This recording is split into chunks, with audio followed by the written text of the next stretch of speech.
'Tis the season, it's just around the corner. The sound of holiday trimmings and Christmas cheer. But there are some elves that work their magic, not on toys, but on an essential part of every family's Christmas season. It's not quite Santa's workshop, and we don't have elves here. Instead, we're at NC State's Christmas Tree Genetics Lab, where we have scientists right in there working to protect our most quintessential Christmas tree year-round. Let's take a look at some of their work. This isn't meant to be a Christmas tree. This is meant to be a research tree. Dr. Justin Whitehill leads Santa's science workshop. A little Charlie Brownish. As a forestry health expert with a specialty in Christmas tree genetics, North Carolina ranks second in Christmas greens, supplying more than 20% of the nation's trees. But this is a Fraser fir, which has very soft, nice needles, a very nice aroma. And uniquely, it's the only place in the U.S. that can grow the species. What makes Fraser fir so nice is that the needles are very soft, the branches are strong, so it's great for holding on to ornaments. It's been chosen to be decked in the White House halls. It's beautiful. It's magnificent, actually. More times than any other tree, known best for its piney aroma and needle retention. And that's one of the major concerns for consumers, of course, is they don't want to have a tree in their living room and all the needles fall off a few weeks after harvest. But as North Carolina loses its winter chill, our gold standard tree is at risk. We're stable with our industry, but we're trying to get out in front of any potential problems that may come out in the future.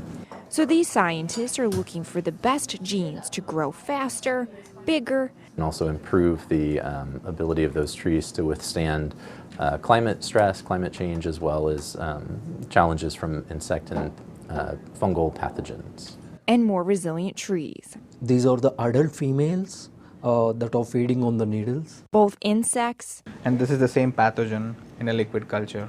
And fungal pathogens thrive in warmer, wetter winters, a symptom of climate change. As the temperature rises, they grow faster, so they get more expansion of their populations, which of course builds up and then puts more pressure on the trees. Pressure on the trees. Since I have grown it on a media, like you can see the pathogen.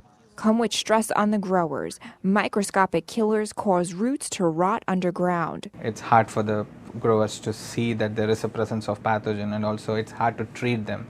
And even for the nutrient-stealing, hard-shelled insects that you can see. The insecticide cannot penetrate the hard cuticle, and it doesn't kill the insect very effectively. The stress is hard to prevent. Every tree has a kind of defense response when it's stressed by insect or any other pathogen.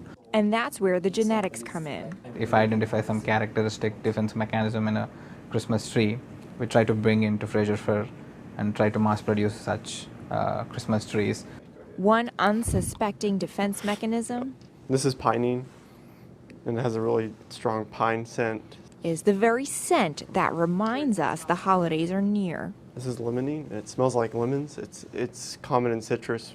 The compounds that create the familiar aromas are meant to fight off pests. In a way, they don't taste good to the insects when they're trying to, or animals when they're trying to feed on the plant. But while the deer can't stand the bite, people have come to love the smell. But they also have a very low boiling point, so they will evaporate from the trees, and that's why you get the aroma. There's a science to the smelly defense. From the trees, we can take samples and freeze those samples and grind them up and analyze them and determine what are the compounds present. But the research comes with a balancing act to keep your piney Christmas nostalgia. So these Petri dishes, I like seeing them grow, are like putting the final bow on your wrapped gift. They're full of the cloned seedlings of Christmas trees. If you're lucky, all of a sudden they start producing little like clusters of somatic embryo tissue. Tissue that was selected from only the best traits discovered by these scientists. We have dissected